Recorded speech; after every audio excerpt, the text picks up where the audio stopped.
Hey everyone, and welcome to this explainer. I'm absolutely thrilled you're here today because we're diving into a real game changer in Italy's inclusive education system.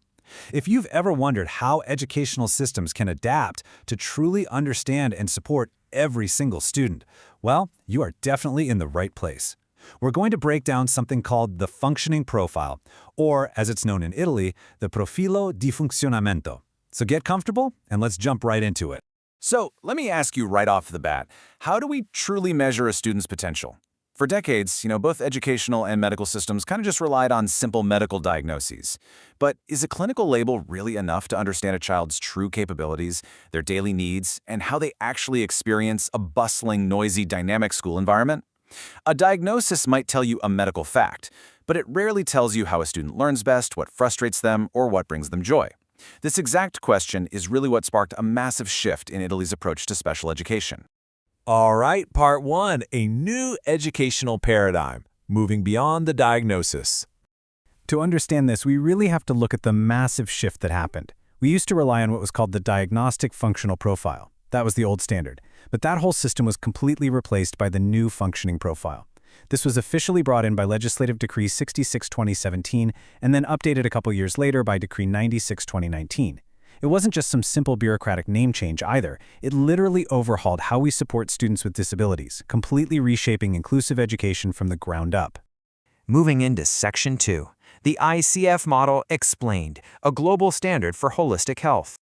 So what's actually driving this change? It's the ICF model, which stands for the International Classification of Functioning, Disability, and Health, and this was actually developed by the World Health Organization. Basically, Italy decided to align its whole educational support system with this global WHO framework, and it's brilliant, really. It acts like a wide-angle lens. Instead of just hyper-focusing on diagnosing a disability, it intentionally zooms out to look holistically at a person's functioning and their overall health. It's essentially saying, hey, we're not just looking at a medical condition, we're looking at the whole human being. Which brings us to Section 3. Inside the functioning profile, a dynamic 360-degree view. Okay, let's really dive into this. The functioning profile basically has three core jobs. First up, it describes a pupil's overall functioning across a bunch of different domains. Second, it's not just some standalone piece of paper that gets filed away. It actively provides the foundational basis for drafting the PIE, which is the individual education plan. And third, and honestly I love this part, it takes into account the interaction between the pupil's condition and their environment. It's dynamic. It totally acknowledges that, a student doesn't just exist in a vacuum. When they put this together, they evaluate very specific domains. They map out a student's inner world, think body functions and activities, right alongside their outer world, which means environmental and personal factors. And the bridge right between those two worlds is participation. So this profile meticulously evaluates both the student's internal realities and the external facts of their day-to-day life. It recognizes that true learning happens right at the intersection of who the student is and the environment they're placed in. And here is an absolutely crucial detail. The document explicitly focuses on the strengths, difficulties, potential, and support needs of the pupil. Now pay close attention to that wording. This is absolutely not a deficit-focused list of all the things a child can't do. No way. It's an empowering, forward-looking document. Sure, it identifies difficulties, we have to do that, but it places a massive, equal emphasis on a pupil's strengths and potential. It's asking, what is this kid great at, and what specific support do we need to provide to help them unlock that potential? Let's look at who actually does this in Section 4. The multidisciplinary team. Collaboration is key. This whole process is a shared responsibility, split equally three ways.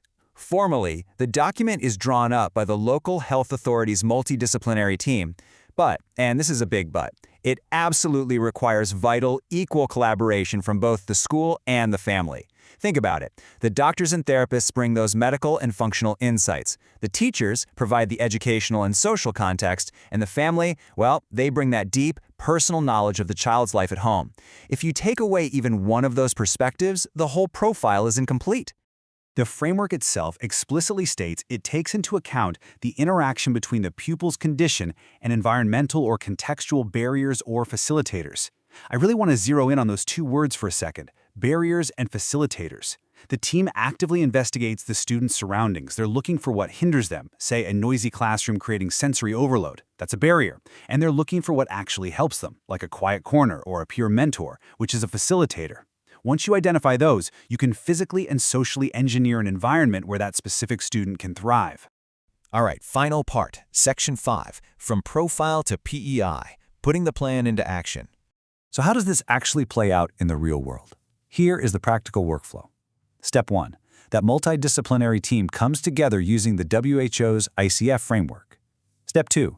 They collaboratively draft the functioning profile, mapping out all the strengths, needs, barriers, and facilitators we just talked about.